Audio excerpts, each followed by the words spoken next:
How to use Safari private browsing on an iPhone. Sometimes you'd like to check a website without leaving a record of it on your iPhone or iPad. Luckily, Safari includes a private browsing mode just for this purpose. Here's how to use it.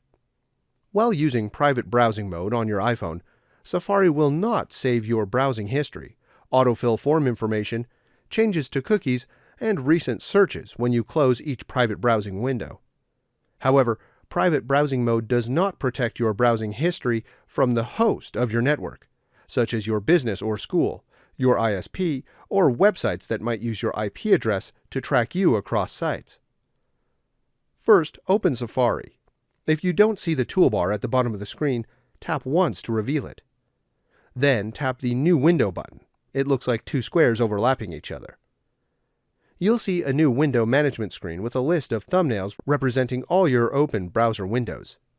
On this screen, tap the Private button in the lower left corner. Private browsing mode is now enabled. Tap the plus button at the bottom of the screen to open a new private window.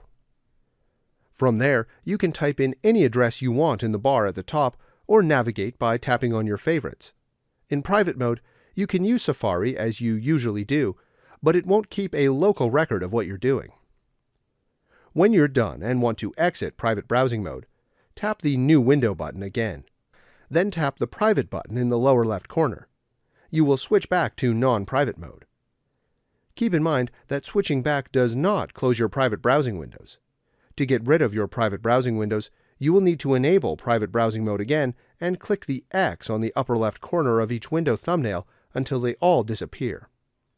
If this was useful, please like, share, and subscribe. You can watch more videos from the right.